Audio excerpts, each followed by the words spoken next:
दोस्तों ये कुवैत का एक बहुत ही मशहूर वर्ल्ड फेमस कारी कुरान है राशिद अल्फासिद।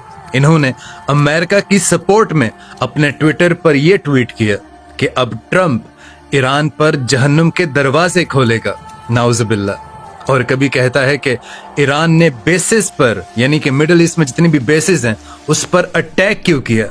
मतलब तुम अपने घर में अमेरिका इस्लाम के दुश्मनों को पनाह दो और ईरान अपने सेल्फ डिफेंस में उन पर अटैक भी नहीं कर सकता।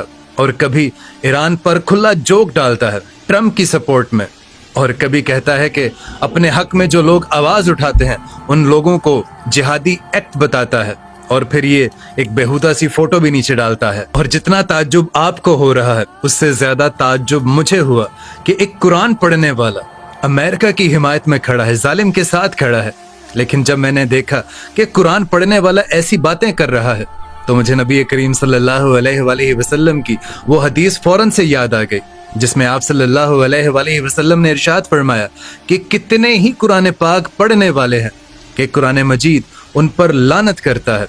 और हम इस हदीस को अपनी आंखों के सामने सच होता हुआ देख रहे हैं। यार हमारा कुरान पाक तो ये कहता है कि तुम जालिम के खिलाफ खड़े रहो और मजलूमीन का साथ दो, लेकिन अगर कोई कुरान पढ़ने वाला जालिम के साथ है और मजलूमीन के खिलाफ हो तो कुरान मजीद ऐसे लोगों पर लानत भेजता है। और अब आप बिल्कुल भी हैरान ना हो कि कुरान पाक पढ़ने वाला ऐसा कैसे कर सकता है, ऐसा कैसे हो सकता है, क्योंकि ये कोई नई बात नहीं है।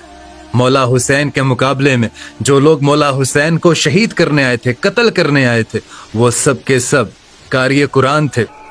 उन्होंने ये कहा कि जल्दी से नवासा रसूल को नाउज़ुबिल्लाह शहीद करो, हमने जाके नमाज अदा करनी है। ये वो तमाम लोग थे जो उस वक्त यजीद के साथ थे, लेकिन मौला हुसैन के कातिलों में से थे, और उनमें से बहुत सारे कारी कुरान भी थे। इसलिए कुरान मजीद को पढ़ना ये काफी नहीं है, कुरान मजीद के पढ़ाने वालों को मानना ये बहुत जरूरी है। क्योंकि अगर आप अहले बैत को नहीं मानते, आप अहले बैत के खिलाफ खड़े होते हो, तो फिर कुरान भी आपको हिदायत नहीं दे सकता, कुरान भी आपको फायदा नहीं दे सकता, बल्कि कुरान मजीद उल्टा उस इंसान पर लानत भेजता है। और यार हमारे नबी करीम सल्लल्लाहु अलैहि वसल्लम ने तो हमें ये इरशाद फरमाया था कि मेरे जाने के बाद तुम दो चीजों को मजबूती से थामे रखना, तुम कभी भी गुमराह नहीं होगे, एक कुरान और दूसरा मेरी अहले बैत को।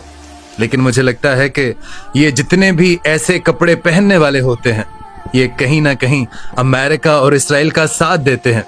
उनको अल्लाह से ज्यादा इन लोगों का डर है कि कहीं ये हमें बर्बाद न कर दे। अल्लाह बेशक उन्हें तबाह बर्बाद कर दे, उनकी आखिरत तबाह कर दे। और मैं आज हैरत में हूं कि हम ऐसे लोगों के मुंह से कुरान पाक सुनते रहे हैं। इनसे बेहतर तो वो लोग हैं जो बेशक नमाज में पाबंदी नहीं करते, नमाज छूट जाती है, लेकिन वो सही और गलत का फैसला कर सकते हैं। अल्लाह ने उन्हें इतनी इस्तिताअत, इतनी अक्ल तो दे रखी है कि वो हक के लिए आवाज उठा सकते हैं। इसलिए इस वीडियो को उस दोस्त के साथ शेयर करो जो इस कारी की जुबान में कुरान पाक सुनता है और हक के लिए आवाज उठाएं।